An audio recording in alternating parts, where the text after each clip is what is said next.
The Prime Minister is still getting peppered with questions about whether Australia will increase its defence spending following a request from the United States to up our commitment to 3.5% of GDP. They're entitled to express views, but we're entitled as a sovereign nation to ensure that we look after Australia's national interest. There's no doubt that the US in part have a statement based upon their engagement in the region. We welcome the US's engagement in the region, which is why we work with them so closely. Now, it wasn't just Pete Hegseth, who's the Defence Secretary in the US, who's been asking the Prime Minister to up our defence commitment. The Australian Strategic Policy Institute, a think tank that's actually receives government money, released a report last week saying Australia wasn't spending enough. It caused the Prime Minister to attack the think tank, saying they need to take a hard look at themselves. So we thought it would be a good idea to ask the head of ASPI whether they should take a hard look at themselves. Justin Bassey joins me. Welcome. Thanks, Patricia. Great to be with you. The Prime Minister was pretty direct in his language. Have you been taking a hard look at yourself? We take a hard look at all the issues. We're very data-driven, Patricia. Look, I think the Prime Minister is right in his response to Secretary Hegseth when the Prime Minister says that Australia should be making our own defence decisions in our own national interest. It's 100% right. It was the Australia's Defence Strategic Review just a couple of years ago that said we should increase defence spending depending on the strategic circumstances. Well, it's the government's own assessment that those strategic circumstances are increasingly more dangerous. Our point, our recommendation in our report was that to meet those increasingly dangerous times, we need to spend more money on defence. OK, but the Prime Minister believes that the way that you framed that in your report was, well, essentially too political. Are you being too political in the way that you are pursuing this? Well, I'm not sure what political statement we made in the report, Patricia. ASPI was set up by government to provide alternative advice to government. The very purpose of ASPI is to provide contestability. I think it's really important to explain that ASPI is not part of the public service. We are set up to provide that alternative advice. We are bipartisan, we're non-partisan, and we're here to look at the data, look at the facts. What we did is simply analyse the budget from March to determine what the defence spending was, what areas they're spending on and when they're spending on.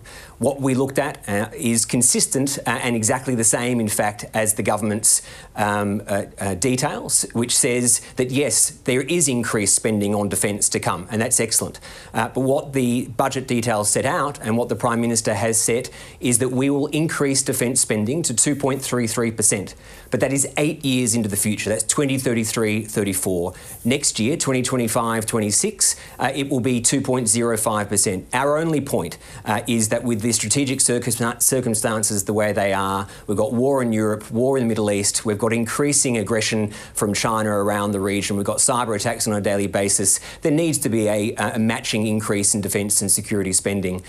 So I do think it's important, though, to set out that it is actually our purpose. We're doing our job not when we're seeking the praise of government, but when we are providing that alternative advice. And what do you make of the Prime Minister's argument that it's actually not about a number, it's about how you're spending the money, that actually having these targets is sort of meaningless?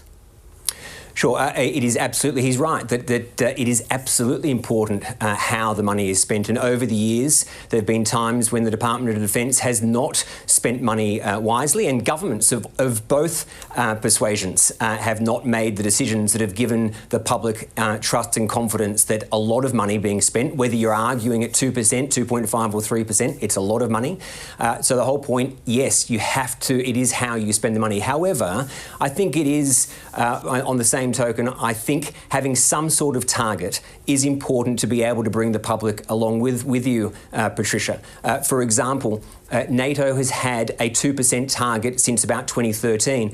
They were nowhere near that target. They refused to spend. They underinvested in defence. And the result of that, well, Putin didn't feel deterred at all. And we now are over 3 years into a war in Europe. They are now, after underinvesting, not getting anywhere near that 2% target. They're going well beyond 2%. There's the meeting of European defence ministers just this week. They will likely agree, by reports, to a target of 3.5%. So, look, it's not about simply setting arbitrary targets. The targets can't just be arbitrary. They've got to be meaningful. But I think it is important, including to bring the public along with us, transparency with the public that there are threats, that we don't live in a stable environment anymore is very important. And so we heard a lot of rhetoric from Pete Hegseth as well in relation to China and its role in the region, also in relation to Taiwan. Do you agree with those sentiments?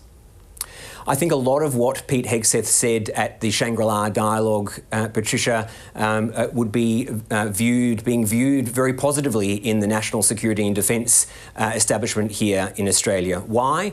Because he made it very clear that the Indo-Pacific region was America's top priority, that they weren't going anywhere, and that they wouldn't allow allies and partners of the US to be intimidated by China. I think that's really very important.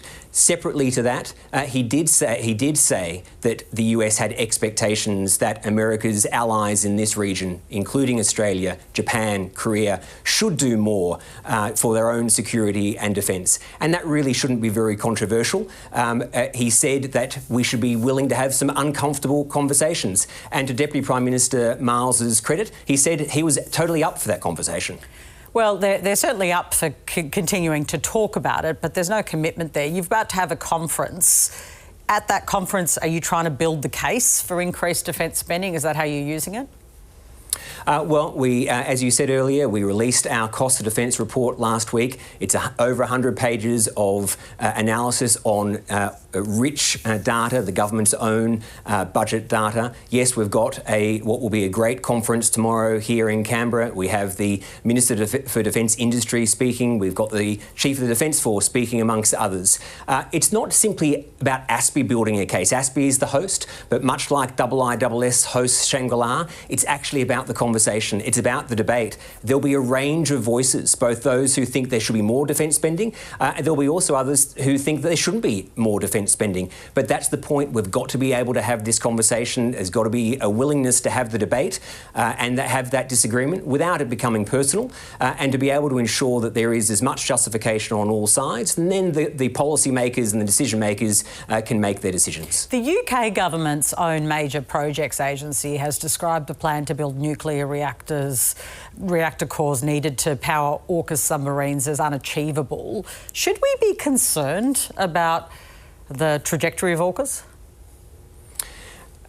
Yes, we of course, is the whole point of think tanks like ASPI or independent reviews that governments like Australia or the UK do.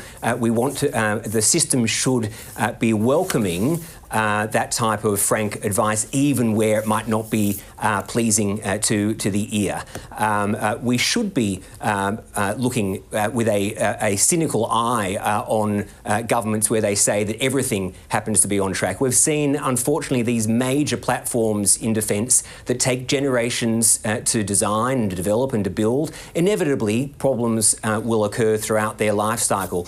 But it's how you respond to them, it's how you prepare, how resilient you are as a nation. And I think the Strategic Defence Review that the UK issued overnight should also be welcomed in Australia. It again said that even though it's secondary for the UK, the Indo-Pacific is a priority, and they did double down on AUKUS. So just at the time that Australians are concerned about the change in the US and with the US administration, I think it was a really important signal from the UK government to say we are absolutely rock solid behind AUKUS and with the partnership with Australia. Thank you so much for joining us. Pleasure.